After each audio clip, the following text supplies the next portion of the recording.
Brazil ভক্তদের কাছে Neymar এখন আশা ও ভরসার প্রতীক। হলুদ শিবিরের সব স্বপ্ন তাকে ঘিরেই, কিন্তু ইনজুরির কারণে বিশ্বকাপ দল থেকে বাদ পড়তে পারেন ব্রাজিলের তারকা ফুটবলার নেইমার। এমন গুঞ্জন ছিল বিশ্বকাপের চূড়ান্ত দল ঘোষণার আগে। তবে সব জল্পনা কল্পনার অবসান ঘটিয়ে বিশ্বকাপ দলে জায়গা করে নিয়েছেন এই সময়ের জনপ্রিয় ফুটবল তারকা নেইমার।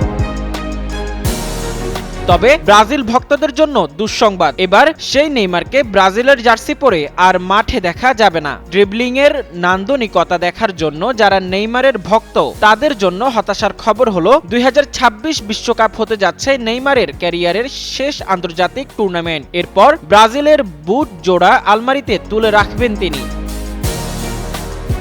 আন্তর্জাতিক ফুটবলের নিয়ন্ত্রক সংস্থা ফিফার অফিসিয়াল ইনস্টাগ্রাম অ্যাকাউন্টের একটি পোস্টে তিনি এই বিষয়টি নিশ্চিত করেন। পোস্টে নেইমার তার ভক্তদের জানান 2026 আসরে অংশ নেওয়া হবে তার লাস্ট ডান্স বা শেষ নাচ।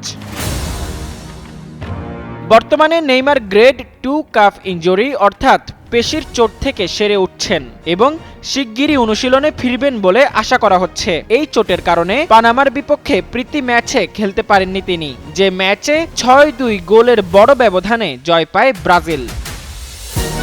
ধারণা করা হচ্ছে বিশ্বকাপের ব্রাজিলের উদ্বোধনী ম্যাচে খেলার জন্য তিনি হয়তো পুরোপুরি ফিট হতে পারবেন না। তবে ব্রাজিল কোচ কার্লো আনচেলত্তি জানিয়েছেন কোচিং স্টাফ আশা করছে বিশ্বকাপের শুরু থেকেই নেইমারকে পুরোপুরি ফিট অবস্থায় দলে পাওয়া যাবে।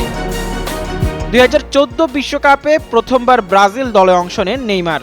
সেবার তার দল সেমিফাইনালে উঠেছিল। এরপর 2018 এবং 2022 বিশ্বকাপেও খেলেছেন তিনি। সে দুটি আসরে ব্রাজিলকে কোয়ার্টার ফাইনাল থেকে বিদায় নিতে হয়। এবার ব্রাজিল সমর্থকদের চাওয়া নেইমারের জাদুতে হেক্সা মিশন সফল হোক, তাদের কাছে আবার ফিরে আসুক 2002 সালের স্মৃতি। 5 বারের বিশ্ব চ্যাম্পিয়নরা চায় নেইমারের জাদুতে এবার বিশ্বকাপ উঠুক তাদের ঘরে। মোজাম্মেল পায়েল, যুগান্তর স্পোর্টস।